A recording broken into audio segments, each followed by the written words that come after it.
সেনাবাহিনী নিয়ে মিডিয়া কাঁপিয়ে বড় বড় লেকচার দেওয়ার আগে প্রথমে নিচের প্রশ্নগুলোর উত্তর জেনে নিন। কোন সেনাবাহিনীকে আপনি বারবার সীমারেখা দেখাচ্ছেন?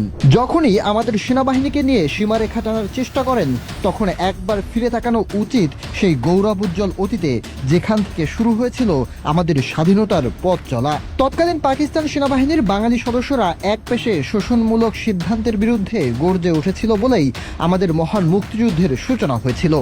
নিশ্চিত মৃত্যুদণ্ড জেনেও একজন অকুতোভয় বাঙালি মেজর এই দেশের স্বাধীনতার ঘোষণা পাঠ করেছিলেন। সাহসিকতার সেই শিকড়ই আজকের বাংলাদেশ।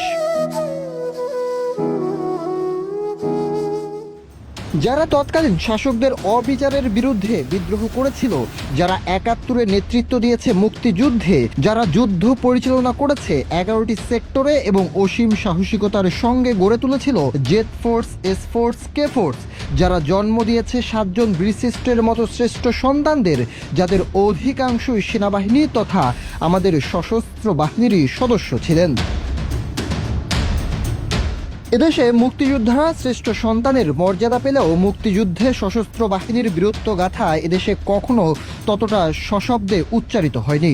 অন্তত ৯০ পরবর্তী প্রজন্মের কাছে সেনাবাহিনীর ভূমিকা আটকে আছে কেবল ৭৫-এর একটি বিশেষ কালো সময় ও ৯০ পূর্ববর্তী স্বৈরাশাসনের জুজুর বাক্সে। খুব কৌশলে সেনাবাহিনীকে রাখা হয়েছে জনসাধারণের ধরাছোঁয়ার বাইরে। ভীতির এক সংস্কৃতি সৃষ্টি করে বাজারে মোটা দাগে একটা গল্প ছড়িয়ে দেওয়া হয়েছে, ওরা স্বল্প শিক্ষিত, ক্ষমতালোভী। বিতর্কিতভাবে উপস্থাপন করা হয়েছে সেনাবাহিনীর নানা জনকল্যাণমুখী ভূমিকা।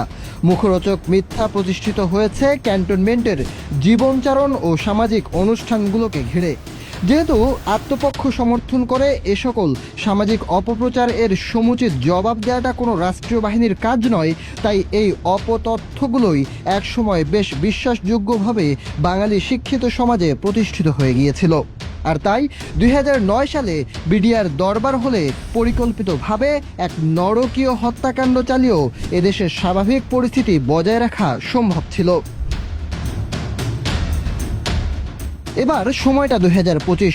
বহু বছরের অপপ্রচার ও অপশাসনে দমিয়ে রাখা সেনাবাহিনী ২৪-এর গণ অভ্যুত্থানে ঠিক সময় মতো জনগণের পাশে এসে দাঁড়িয়েছে। ৩ আগস্টে সেনাপ্রধান এর দরবার এ দেয়া সাহসী নির্দেশনা ও ৫ আগস্টে সেনাবাহিনীর জনতার কাতারে দাঁড়িয়ে যাবার যুগান্তকারী সিদ্ধান্ত ভবিষ্যতে যে ইতিহাসবিধি লিখেন না কেন তাতে খাটো করবার সুযোগ নেই। লক্ষ মানুষের রক্তপাত ঠেকানো গিয়েছে সেই প্রশংসনীয় ভূমিকার কারণেই। এরপরের ঘটনাগুলো তো সকলেরই জানা। গত প্রায় ৯ মাস ধরে পরিবার পরিজন ফেলে সেনাবাহিনী রাস্তায় আছে নিজেদের মূল দায়িত্ব ফেলে। কৃতজ্ঞতা স্বীকার না করুন, আশা করি না, তবে দয়া করে ছোট করে কথা বলবেন না। কোন সেনাবাহিনীকে আপনি ঢালাওভাবে সমালোচনা করেন? সেই বাহিনীকে যারা অরাজকতার ভিতরেও জনগণের পাশে দাঁড়িয়েছে, যারা দেশের শেষ ভরসার জায়গা।